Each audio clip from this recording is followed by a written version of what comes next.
I know we said healthy living all 2022, but at what cost? At what cost?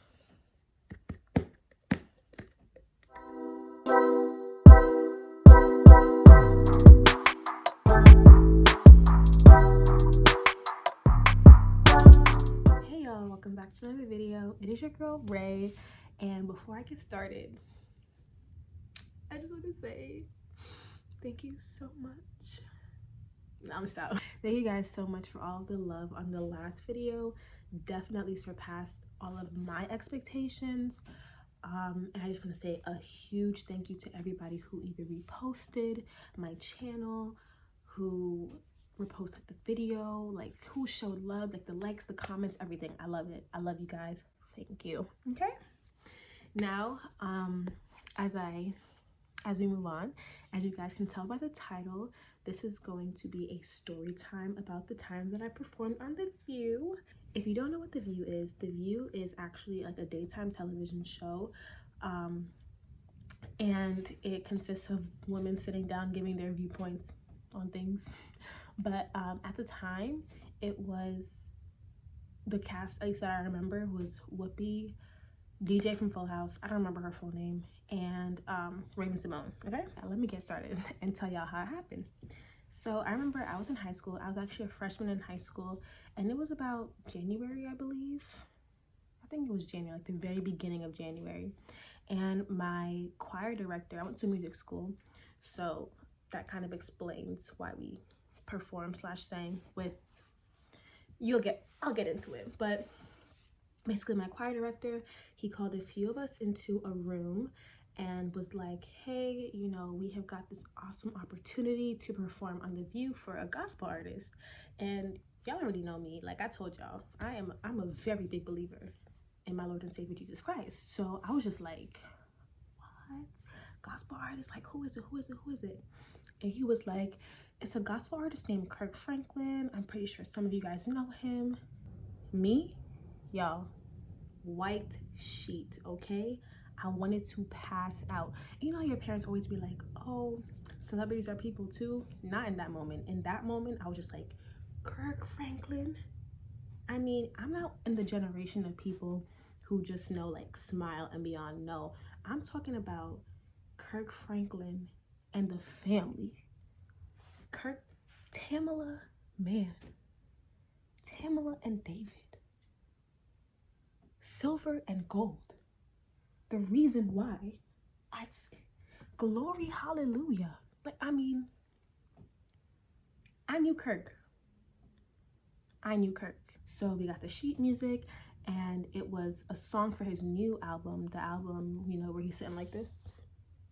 He like looks real stressed. He's like, I think My World Needs You is on that album. But the song that we ended up singing was 1, 2, 3, Victory. That was so clean. Anywho, I was, you know, so lit. I was like so excited, so happy. I'm like, I'm about to sing backup for a gospel artist that I actually listened to. Like, it was lit. It was so lit. And, you know, we had one day to rehearse because we actually had to sing the next morning. And I remember going home, being so excited, telling my parents, getting the consent form signed, sending them back into my teachers and everything. And, you know, I was actually like, so I remember my mom telling me like, oh, this is a moment for you to represent God, represent Christ. And, you know, we were told we had to wear all black. So it was giving, go in your closet and find something. And let me tell y'all, like, oh, we're all black. My director was like, wear black pants, black shirt, black shoes. And it wasn't, the pants wasn't given. You know what I mean? I'm a Jamaican apostolic, traditional Jamaican apostolic. Let me clarify that. So the pants was not given. And I remember like being so upset. I'm gonna be the only person in a skirt. Everybody gonna wear their black pants. I'm gonna be wearing that black skirt with the black leggings and the black boots. Like, what's that about? But you know, it was okay. Because then I was like, yo, who cares what you're wearing, bro? Who cares? Kirk Franklin, bro. Silver and gold. Like, so I remember the next morning I had, you know, I went with my dad, and he would like drive me part way, and then I would take the train up. And we had like a very strict like time that we had to be there. I had to be there at 7 o'clock on the dot. And my dad like got to his job at 6:30, and it was about like a around 25-minute ride to get there. So I'm like, okay, we'll be fine. My dad actually left the house early so that I could get, you know, have some time. Now, I don't know who told me to take the 1 train. If y'all don't know, there's the train system in New York. There, you have 2 express options. You have the 2 and the 3 train that takes you express.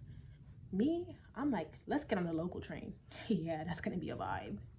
I get on the local 1 train, and let me tell you something. That train has never moved slower. I specifically remember I was at 59th Street, 1 stop away, and it was 6:57, and I had to be there at 7 o'clock, right?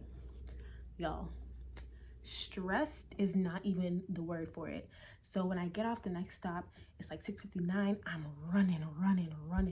Like, she's a runner, she's a track star, okay? And I get to the place, 7:01. I'm like, they gonna close the doors. I'm not gonna meet Kirk. Can I tell y'all how Kirk showed up at like 10 o'clock? 10 o'clock, y'all. I'm sitting here like, I gotta get there at 7 o'clock on a dot. I'm in my drop top. No, bro. And then they didn't even have breakfast for us. I'm like, so what am I doing here?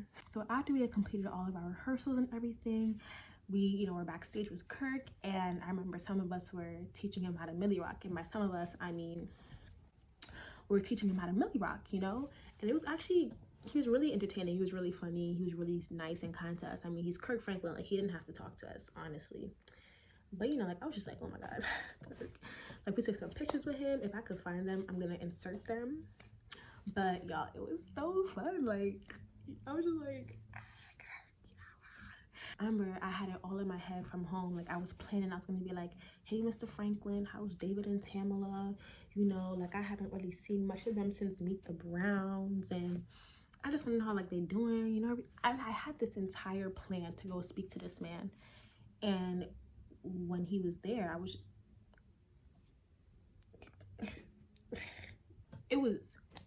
I was embarrassed for me. I am embarrassed for me. But it was a lot of fun. So then it came time for us to perform, and y'all, we were all so lit, like, so excited. But they had told us, like, y'all gotta stand with your hands to your side, like military style, like Summer Walker, you know. We were standing like this. We was really excited, and we had to, first we sang Amazing Grace, you know, Amazing Grace, that one. We had to sing that into 1, 2, 3 Victory. And 1, 2, 3 Victory is a very upbeat song, so, you know, it's supposed to be like a cute little, like, I see, hail 1, 2, 3, you know, type thing.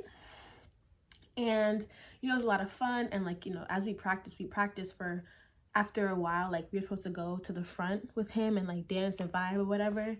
Let me tell y'all something. I have never realized how much elbows are involved in dancing. I mean, everybody elbowing to get to the front. Like, I was so, like, taken aback. Because I was like, oh, you know, we're all singing together. No, and I was not a confrontational person back then. I'm still not, but, like, I wouldn't have, right now, I'm not letting nobody elbow me. Yo, then I remember, I was like, can I pick a victory?